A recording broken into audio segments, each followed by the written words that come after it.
B Marsh boxing was good boxing as in fight fans, and there's a man, it's very hard to see Lamont Peterson go out like that. You know what I mean? Very hard. First round I gave it to Lamont Peterson. You know what I'm saying? Catching him with uppercuts, jabs and hooks. Lipenets was also a game fighter all night. Round two, Lamont was jabbing but not really engaging much in close quarters. You know what I mean? Lamont Peterson at times in the rounds that I did have him losing, he was fighting Lipenets fight. You know what I'm saying? Feet caught in quicksand, not really using his lateral movement, basically stationary, and just slugging it out. And a guy like Lamont Peterson, sometimes he tends to believe in his power and um, that he really doesn't have like that. You know what I'm saying? I'm not saying Lamont Peterson can't crack an egg, but Lamont Peterson is not really elite puncher. You know what I'm saying? Especially at 147. Um, Limpinets was landing some nice overhand rights, especially in round seven. You know what I'm saying? He rocked the man Lamont Peterson in round seven, and that's where I see, man, this is gonna be a hard fight. You know what I mean? He almost stopped Lamont Peterson in round seven, caught him numerous times with overhand rights, left hooks, and Lamont Peterson was going to the body, which was pretty effective in the rounds that he did win. Um, Especially round five. You know what I mean? An inside fight, Lamont Peterson threw a nice vicious straight right hand to end the fight. Excuse me, to end the round, and he was throwing them body shots. You know what I mean? Round eight, Limpinets was tagging Lamont with straight right hands, but Lamont Peterson finished strong in that round. But round 10 was the beginning of the end, man. Lamont Peterson needed these rounds from round 10 basically um, through 12 if it went the distance. Because after 9 rounds, I had to fight 86 to 85. One, two, three, four, five. I had it 5 rounds to four after nine for the man Lamont Peterson. So it was a very close fight. But round 10, Lamont Peterson, man, he looked like he was getting tired from the inside fight. And Limpiness was throwing vicious power shots. Fuck that jab shit. He was throwing vicious power shots that he was throwing from basically his knees, from his waistline. You know what I mean?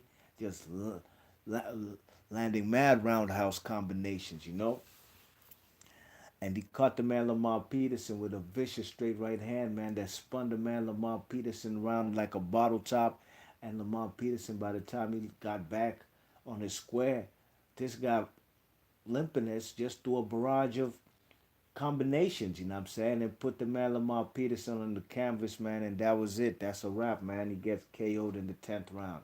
It's very hard to watch this fight, especially for being that Lamar Peterson from my area, you know what I mean? He's a guy from the D.C., Maryland area, from D.C., and he's a guy who, we've been supporting for a very long time. And for him to have a homecoming fight at the MGM National Harbor after not fighting in the D.C., Maryland area since. Matter of fact, this was his first fight ever in Maryland. He's most of, if he did fight in the area, was in D.C. He hadn't fought in D.C. since the D.C. Armory, a fight that I was at when he fought Derry Jean. As far as Limpinets, gotta give him props. You know what I mean? Gotta give Limpinets props. He comes over from the West Coast with Joe Goosen, and he stops the man Lamont Peterson. You know what I mean? I gave Limpinets round one, round four, round eight, and nine. Came on strong in them rounds, and he won the fight. You know what I mean? Like I said before the stoppage, the KO, I had the man Lamont Peterson up by 1 round, but he didn't make it, man. He didn't make it to the 12th round. Didn't stop his opponent. 15-1. I think 10 or 11 KOs for Sergey Limpinets. Congratulations to him, man. He did what he had to do, man. I love when fighters go on the road, go in somebody's backyard, and do what they have to do to get out of there with the victory. And he ain't leave it in the judge's hands. I was rooting for Lamont Peterson, always have. There's no fight that I did not root for Headbanger's own Lamont Peterson. But tonight, man, it looks like, man, really and truly, I think Lamont Peterson really is not an elite fighter anymore. There ain't too many guys he could really beat. Damn, Lamont Peterson was crying, dog. No, he wasn't crying. I thought he was crying. He was there hugging Barry Hunter, you know what I mean?